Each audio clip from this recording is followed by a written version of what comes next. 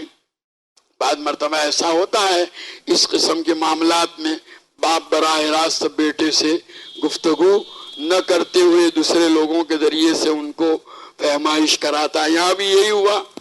چنانچہ حضرت عبداللہ ابن عمرو ابن عاص فرماتے ہیں کہ نبی کریم صلی اللہ علیہ وسلم میرے یہاں تشریف لائے، میں نے آپ کے لیے تکیہ پیش کیا، آپ بیٹھے، پھر میری عبادت کے متعلق پوچھا، علم اخبر انک تقوم اللیل و تصوم النہار، کہ عبداللہ مجھے یہ اطلاع ملی ہے، مجھے یہ بتلایا گیا ہے کہ تم رات بھر جو ہے نماز پڑھتے ہو، دن بھر روزہ رکھتے ہو، کیا بات صحیح ہے؟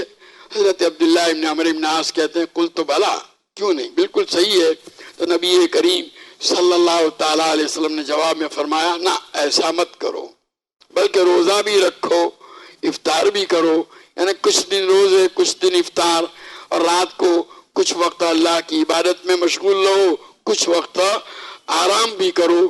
اور پھر فرمایا ان لجسدک علیک حقا ان لعینک علیک حقا ان لزوجک علیک حقا ان لزورک علیک حقا، کہ تمہارے جسم کا بھی تم پر حق ہے، تمہاری آنکھوں کا بھی تم پر حق ہے، تمہاری بیوی کا بھی تم پر حق ہے، تمہاری ملاقات کے لیے آنے والے تمہارے ملاقاتی اور مہمان کا بھی تم پر حق ہے، کوئی ہر ایک کا حق ادا کرو۔ تو بہرحال دیکھیے یہاں پھر ان کو بتایا حضور صلی اللہ علیہ وسلم نے کہ پوری رات نہیں، قرآن کتنا پڑھتے ہو مقدار پوچھی، اس میں کم کر کے بتایا، روزے میں بھی۔ تو گویا عبادات کی وہ کثرت اور مجاہدات کی وہ زیادتی جو دوسروں کے حقوق کے اندر کمی کا سبب بن سکتی ہو، اس سے نبی کریم صلی اللہ علیہ وسلم نے منع فرمایا، مطلقاً ممانعت مقصود نہیں ہے۔ اب ظاہر ہے نبی کریم صلی اللہ تعالیٰ علیہ وسلم عبادات کی کثرت کا جو اہتمام فرماتے تھے، آپ صلی اللہ تعالیٰ علیہ وسلم کی طرف سے کسی کی حق تلفی کا کوئی امکان ہی نہیں تھا، سوال ہی نہیں پیدا ہوتا تھا۔ اس لیے جس عارض کی وجہ سے ممانعت تھی، ایک عارض تو یہ ہے، ایک دوسرا عارض یہ بھی ہے کہ حضور صلی اللہ علیہ وسلم کو بتایا گیا ایک عورت کے، ایک مرتبہ نبی کریم صلی اللہ علیہ وسلم حضرت عائشہ رضی اللہ تعالیٰ عنہا کے یہاں تشریف لے گئے، وہاں ایک عورت تھی، حضور صلی اللہ علیہ وسلم نے پوچھا ان کے متعلق یہ کون ہے؟ تو حضرت عائشہ رضی اللہ تعالیٰ نے بتلایا یہ وہ عورت ہے کہ اس کی عبادت کا بڑا چرچا ہے، رات بھر وہ نماز میں گزار دیتی ہے۔ تو نبی کریم صلی اللہ علیہ وسلم نے فرمایا بھائی اتنے ہی عمل کرو جس کی تم طاقت رکھتے ہو، فَإِنَّ اللَّهَ لَا يَمَلُّ حَتَّى تَمَلُّ، اللہ تعالیٰ ثواب دینے سے اکتاتے نہیں ہے یہاں تک کہ تم عمل کرنے سے اکتا جاؤ۔ تو یہ ملال، طبیعت کی اکتاہٹ جو ہوتی ہے، بہت سی مرتبہ آدمی جوش میں آ کر کے کوئی کام شروع کرتا ہے، شوق میں آ کر کے، لیکن پھر ایک مدت کے بعد وہ شوق جب ٹھنڈا پڑ جاتا ہے تو وہ جو کام اس نے شروع کیا تھا اس کا نبھانا اس کے لیے مشکل ہو جاتا ہے، طبیعت کے اندر اکتاہٹ اور ملال پیدا ہوتا ہے۔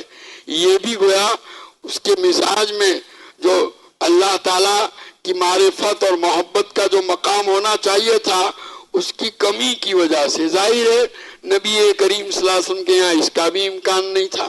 حضور اکرم صلی اللہ تعالیٰ علیہ وسلم کو معرفت خداوندی اور محبت خداوندی کا جو اعلیٰ مقام حاصل تھا، اس کے پیش نظر اللہ تعالیٰ کی عبادت کے اندر آپ کی طرف سے کسی قسم کی اکتاہٹ کا کوئی سوال ہی نہیں پیدا ہوتا تھا۔ تو بہرحال جن عوارض کی وجہ سے نبی کریم صلی اللہ علیہ وسلم نے مجاہدات اور عبادات کی کثرت سے ممانعت فرمائی، وہ یہاں پائے نہیں جاتے، سوال نہیں پیدا ہوتا، ورنہ اصل مقصود تو انسان کی خلقت اور پیدائش کا یہی ہے۔ حدثنا محمد بن بشار قال اخبرنا محمد بن جعفر قال اخبرنا شعبة عن ابي اسحاق عن الاسود بن يزيد قال سألت عائشة رضی اللہ تعالی عنہا عن صلاة رسول اللہ صلی اللہ علیہ وسلم باللیل۔ حضرت اسود بن یزید فرماتے ہیں کہ میں نے حضرت عائشہ ام المومنین رضی اللہ تعالی عنہا سے نبی کریم صلی اللہ تعالی علیہ وسلم کی رات کی نماز کے متعلق دریافت کیا. فقالت کان ینام اول اللیل ثم یقوم. کہ نبی کریم صلی اللہ تعالیٰ علیہ وسلم کا معمول اور عادت شریفہ یہ تھی کہ رات کے شروع حصے میں آپ آرام کرتے تھے پھر اٹھ جاتے تھے. فَإِذَا كَانَ مِنَ السَّاعِ، اور جب رات کا آخری حصہ ہوتا تو آپ اخیر میں وتر ادا فرماتے اور اس کے بعد جو ہے وہ اپنے بستر پر تشریف لاتے. ثُمَّ أَتَىٰ فِرَاشَهُ فَإِنْ كَانَ لَهُ حَاجَةٌ أَلَمَّ بِأَهْلِهِ.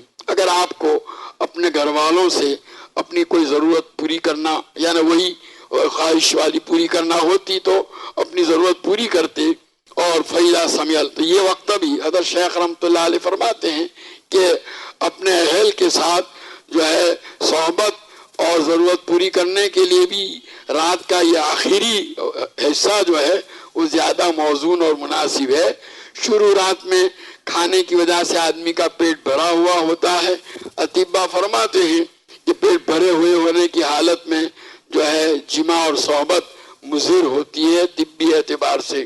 گویا طبیعت میں اعتدال ہو تو سو کر جب اٹھے گا آدمی رات کا آخری حصہ ہوگا تو نہ تو بھوک ہے اور نہ پیٹ بھرا ہوا ہے، طبیعت میں اعتدال ہے، نشاط بھی ہوتا ہے تو وہ زیادہ وقت موزون.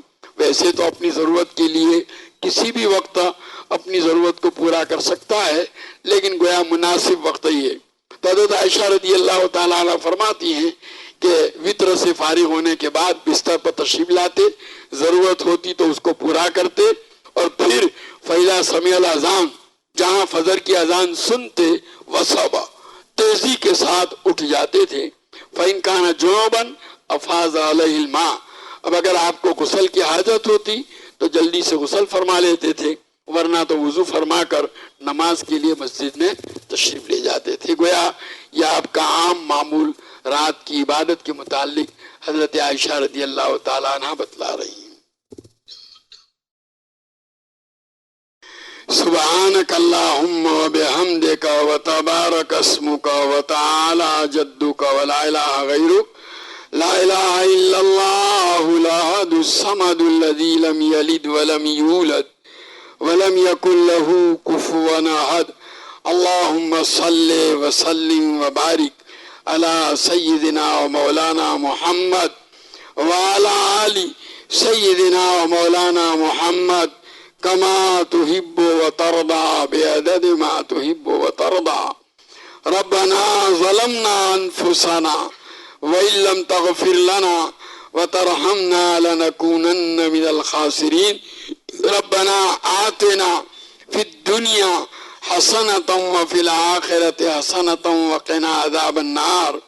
ربنا هب لنا من أزواجنا وذرياتنا قرة أعين واجعلنا للمتقين إماما. اللهم وفقنا لما تحب وترضى من القول والعمل والفعل والنية والهدى. اے اللہ تو ہمارے گناہوں کو معاف فرما، ہماری خطاؤں سے درگزر فرما، تیری مرضیات پر ہم کو زیادہ سے زیادہ چلا کر تیری نامرضیات سے ہماری پوری حفاظت فرما. نبی کریم صلی اللہ تعالیٰ علیہ وسلم کے طریقوں اور سنتوں کو اپنی زندگی کے ہر شعبے میں جاری کرنے اور اپنانے کی اے اللہ تو ہمیں توفیق اور سعادت عطا فرما. حضور اکرم صلی اللہ علیہ وسلم کے طریقوں کی محبت اور غیروں کے طریقوں کی نفرت ہمارے قلوب کے اندر ڈال دے. تمام رذائل سے ہم کو پاک اور صاف فرما کر محاسن اخلاق سے مزین فرما. تیری معرفت و محبت کے انوار سے ہمارے قلوب کو منور فرما. تیری یاد سے ہمارے دلوں کو آباد فرما. دوام ذکر و دوام طاعت کی ہمیں توفیق عطا فرما.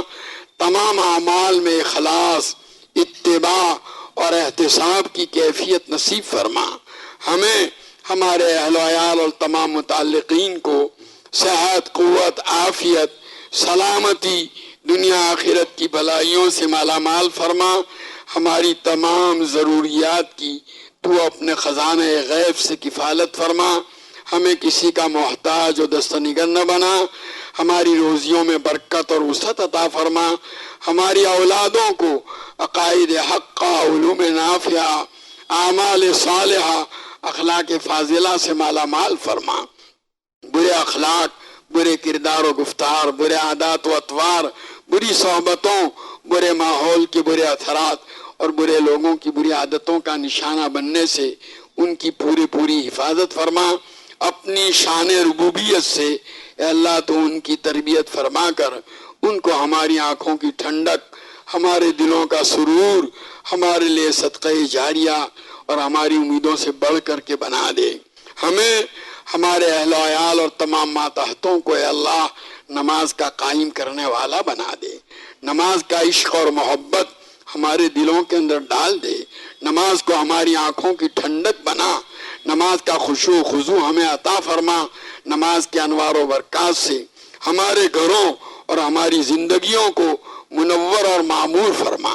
عبادات کا اہتمام نصیب فرما، معاملات کی درستگی عطا فرما، معاشرت کا حسن عطا فرما، آپسی حقوق کی ادائیگی کا اہتمام نصیب فرما، آپس کی حق تلفیوں سے ہماری پوری حفاظت فرما۔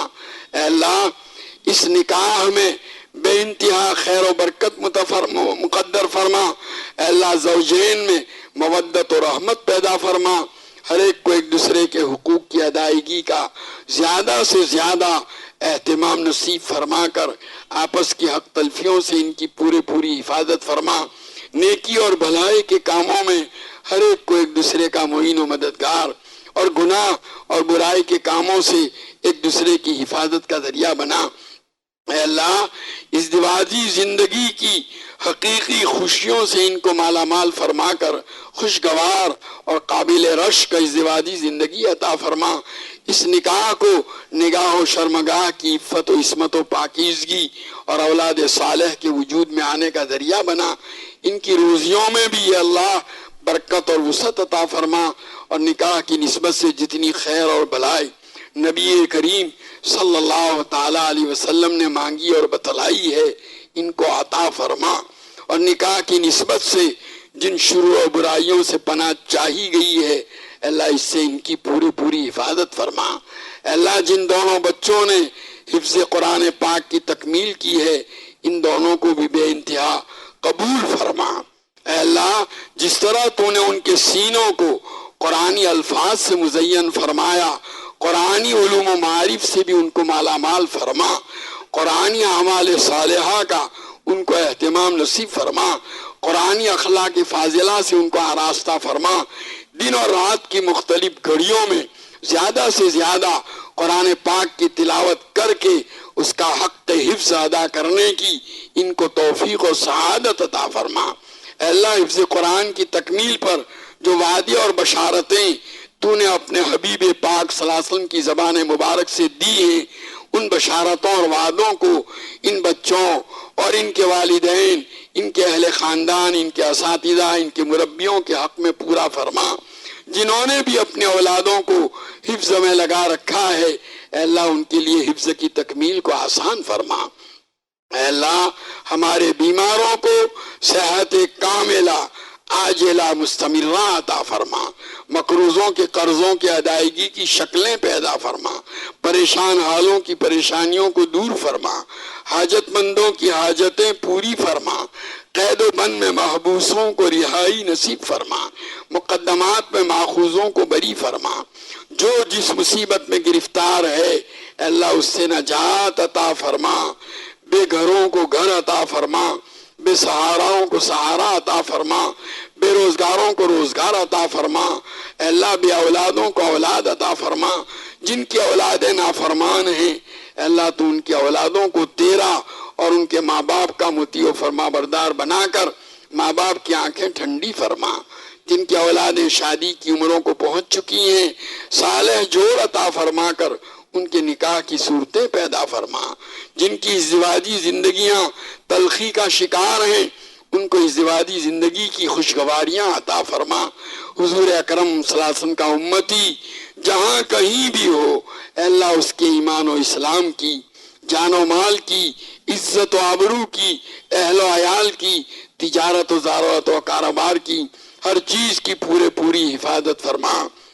اے اللہ پورے عالم میں امت مسلمہ جہاں کہیں مظلومیت کا شکار ہے اس کی بھرپور نصرت فرما، ظالم کے ہاتھ کو ظلم سے روک دے۔ اے اللہ ایمان و اسلام کی ہوائیں چلا دے، ہر فرد بشر کو اے اللہ ہدایت کی دولت سے مالا مال فرما، ہر فرد بشر کو ہدایت کی دولت سے مالا مال فرما۔ اے اللہ تیرے دین کی اس دعوت کو، ایمان کی اس دعوت کو ہر فرد بشر تک پہنچانے کے لیے اپنی ہر طرح کی صحیح بروئے کار لانے کی ہمیں توفیق اور سعادت عطا فرما۔ اے اللہ انتخابات کا جو سلسلہ جاری ہے ان کے نتائج کو اے اللہ اسلام اور اہل اسلام کے حق میں خیر اور بھلائی کا ذریعہ بنا دے۔ اس ملک میں اے اللہ اسلام اور اہل اسلام کے مستقبل کو روشن سے روشن تر بنا۔ اے اللہ یہاں بسنے والی قوموں میں آپس میں محبت، مودت، اے اللہ رواداری، ایک دوسرے کے حقوق کی ادائیگی، ایک دوسرے کے ساتھ حسن سلوک کے مزاج کو عام فرما۔ شاعر اسلامیہ کی اے اللہ پوری حفاظت فرما۔ تیرے ایسے بندے جو تیری مخلوق اور اپنی رعایا کے ساتھ محبت و شفقت اور عدل و انصاف سے پیش آنے والے ہوں، اے اللہ ان کے ہاتھ میں اقتدار عطا فرما، اپنے فضل کا معاملہ فرما۔ اے اللہ اپنے فضل کا معاملہ فرما، اپنے فضل کا معاملہ فرما۔ حضور اکرم صلی اللہ تعالیٰ علیہ وسلم نے جتنی خیر اور بھلائی اے اللہ تجھ سے مانگی ہمیں اور پوری امت کو عطا فرما، اور جن شرور اور برائیوں سے پناہ چاہی اس سے ہماری اور پوری امت کی حفاظت فرما۔ اے اللہ اس مجلس میں شریک تیرے تمام بندوں کی جائز اور نیک مرادیں پوری فرما۔ ربنا جینا کا تائبین فلا تردنا خائبین، ربنا تقبل منا انك انت السمیع العلیم وتب علینا انك انت التواب الرحیم، صلی اللہ تعالی علی خیر خلقہ سیدنا و مولانا محمد وآلہ و اصحابہ اجمعین برحمتہ۔